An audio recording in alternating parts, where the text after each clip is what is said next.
Hi all. This is not about G-Buzz. Just letting you know that because I'm studying theology, I've taken on a little bit of extra work, maybe once or twice a week, where I provide spiritual guidance to patients in hospitals. I do this probably night times and days that I'm not working. So a few days ago, I went into a patient's room, and without the nurses telling me, the patient had passed in a very undignified manner. His body was uncovered, and it looked very undignified, not respectful at all. So, no family around. So I entered the room and I just got a sheet and I covered him, clothes and a very clean blanket. Opened the windows a bit. It was a very dark room. Opened the windows and the curtains, let some fresh air come in.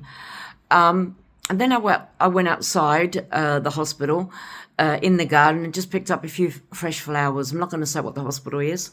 I'm not going to tell you that. So I brought in some flowers and I put them on top of his chest. Combed his hair a little bit because it just looked more dignified and respectful and just all around, compassionate. And then I saw there was a picture of his wife and himself on the bedside table. So I put that close to him next to his pillow because I was told that the wife was on the way. She'd been told and she was on her way, probably distraught. But anyway, told that she was on the way. But then I also saw a rosary bead because I read his chart. We're allowed to read the charts as a spiritual advisors and spiritual care. And it said that he was Catholic. And I found a rosary bead and I put him around his hand and we were singing the Our Father and also Ave Maria or the Hail Mary. So as I was doing all this, Mr. X looked at peace and looked dignified and respected. And an RN walks in and goes, "What are you doing, Miss Pace?"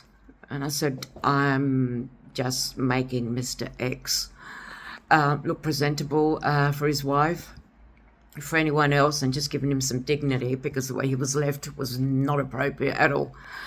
And she just said, "He's dead. He's not going to feel anything.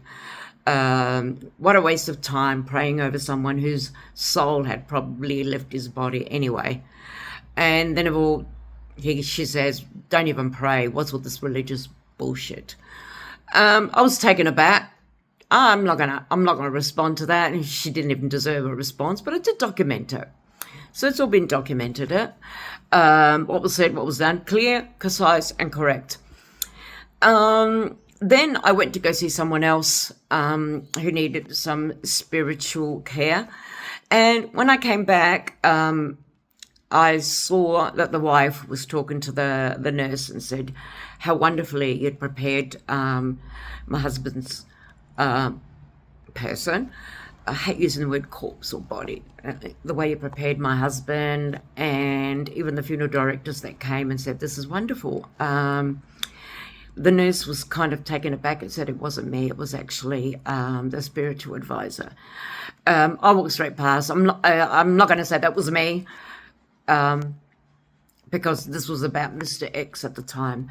But guys, anyway, let me clear this up. This is not where I work. Not where I work during the day. Where I work, our residents are the best and they get taken care of fantastically. I think hospitals have compassion fatigue. But if you have compassion fatigue, that's why I'm there. So let me do what I'm going to do, Miss RN, registered nurse, EN, or whatever.